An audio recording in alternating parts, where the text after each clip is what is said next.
All right, Krystal, what's on your radar?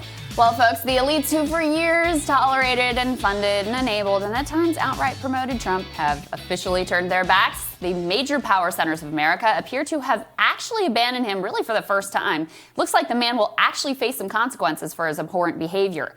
Bill Belichick released a statement saying he would not be coming to the White House to receive the Presidential Medal of Freedom. Trump's primary lenders, Deutsche Bank and Signature Banks, both said they would no longer be doing business with him.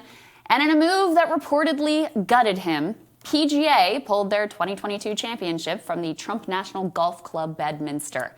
And now with a vote on impeachment scheduled in the House today, more and more Republicans are actually breaking with him. Yesterday, the top-ranking Republican woman, Liz Cheney, released this statement saying, in part, the President of the United States summoned this mob, assembled the mob, and lit the flame of this attack. Everything that followed was his doing. Mitch McConnell also reportedly really weighing his options here. Now, he's not a dumb man, and he knows if you're going to shoot at the king, you better kill the king. He also knows that there is now a complete split in the Republican Party between the upper crust, who want their tax cuts, but none of this unseemliness, and the base that is actually here for the unseemliness. It's not an accident that Mitch and co. are suddenly finding their courage now that corporate America is fleeing the GOP like rats off a sinking ship. Don't get me wrong, I'm hoping that Mitch votes to convict and that enough Republicans join him, but let's not get all Pollyanna about their motivations here. They want to preserve their after-office gigs, their corporate donations, and their slot among the country club set. When forced to choose between the upper and lower classes of the Republican Party, you know where their loyalty really lies. Now, reportedly, Trump was more upset about the PGA championship being pulled than he was about potential impeachment. To be honest with you guys, he's not really wrong in that sentiment. If elites are truly withdrawing their support for Trumpism and his various brand promotion schemes, he really is screwed. He's already come through one impeachment, but he's never before faced having all of his social media stripped, his credit lines cut off, his ability to sell a luxury brand stymied. It's a big problem. If he is truly cut off from the power centers of American life, he and his movement are actually screwed. Consider the case of Parler. It's an app, of course, favored by Trump supporters. In one fell coordinated swoop, Parler was pulled from Google and Apple's app stores, making the app impossible to download or to update. Then, Amazon pulled their web services, which left Parler unable to operate at all. Now look, I don't actually support those actions. I think they're extremely troubling. But they show you really clearly the way that a few of our large monopolistic companies can get together and essentially give you the internet death penalty or the business death penalty. Banks, funders, payment processors, if they decide they're done with you, then you are actually hosed. Now, the most public face of Trumpism has always been the grassroots and largely white working class or white merchant class base. But the true secret ingredient of the movement was the elite consent and enabling. It's always been a corrupt bargain between the elites who wanted their tax cuts or deregulation and their judges and the people that they viewed as mindless rubes who mostly just wanted Trump to piss in everyone's punch bowl.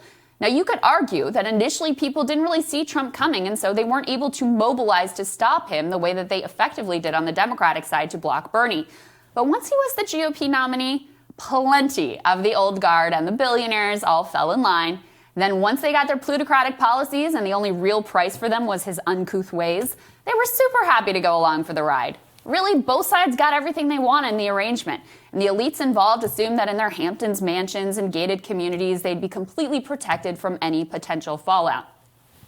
Remember, even as Senators Loeffler and Perdue played along with Trump's Stop the Steal lies, Wall Street was lining up to back them in hopes of ensuring divided government and, again, protecting those precious tax cuts.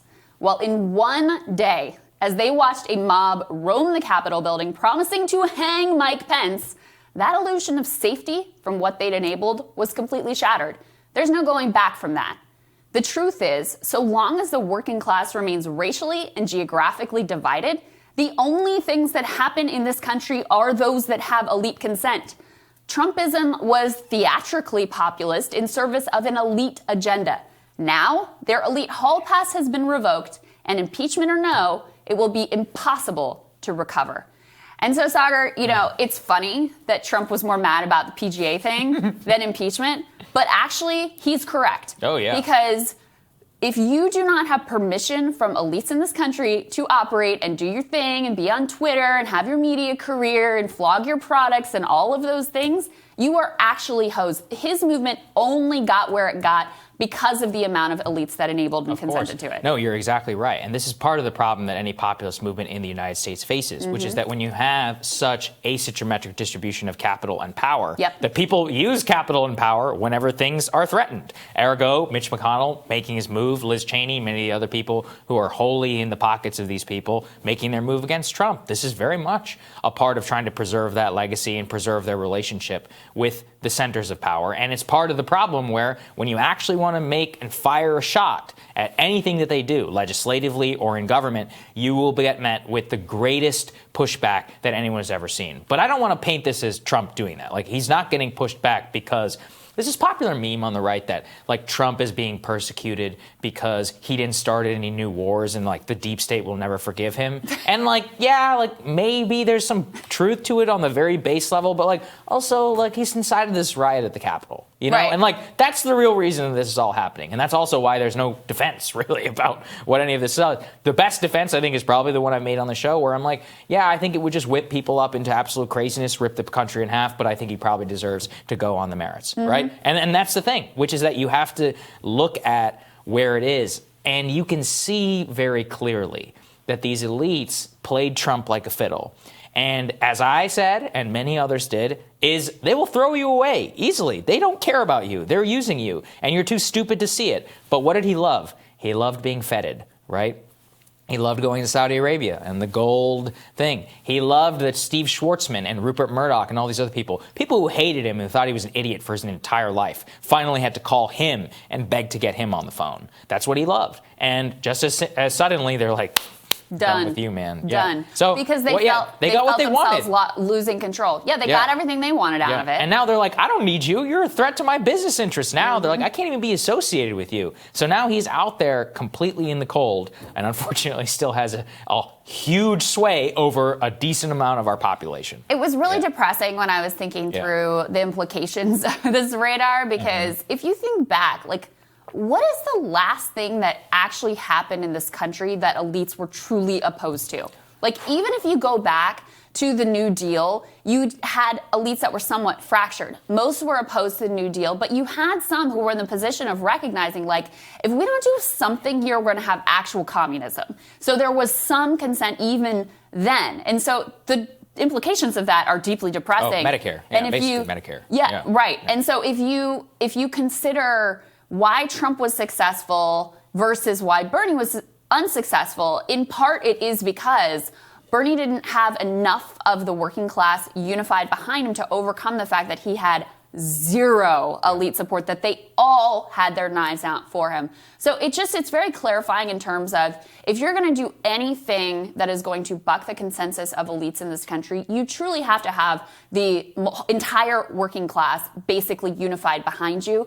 And that's what's so sad, is we are so incredibly far from that. And that's I think that's your most legitimate concern about impeachment, is that it further polarizes things along the issue of Trump and further divides the working class. Now, my personal view is that, number one, you can't predict what exactly is going to happen and how that's all going to play out, because it could partly be by taking him off of the political stage that provides more of an opening. Whereas right now, there's just no getting around him as, like, the dividing factor.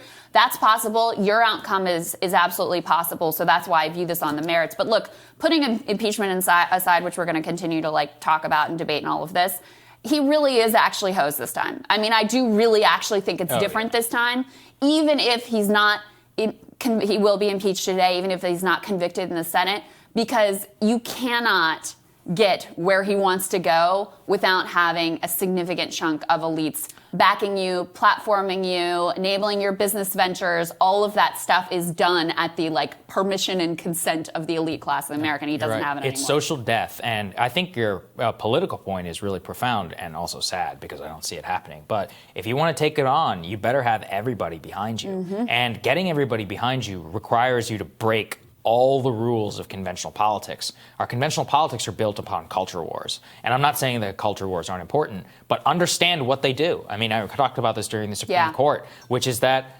every Republican voter gets gaslit and put a gun to their head, and they're like, you better vote for the Supreme Court, even though Amy Coney Barrett is very likely to strike down like Sherman antitrust law. Or if you want to break up Facebook or Amazon, I mean, if you want to go after Amazon or any of these other people, these are the people that will stand in front of you. And you also probably won't get a repeal of Roe versus Wade, but they'll just keep promising it to you on and on and on. And this is how they win. And so we have to understand that, and we have to think about what's a priority in our lives, and if we really want to push something, how it actually gets done. Yeah, it's just so difficult. One positive, optimistic piece of this is $2,000 checks. Like, that's kind of the model, because that was the one thing you had like 80% support behind. It truly was. If you look at the support, it really does, increase the lower you go down on the income scale. So that's an example where, because you really did have everybody united behind it, the consensus flipped, and you're very likely to get those checks. Yeah. So it's one small little ray of hope there. That's right.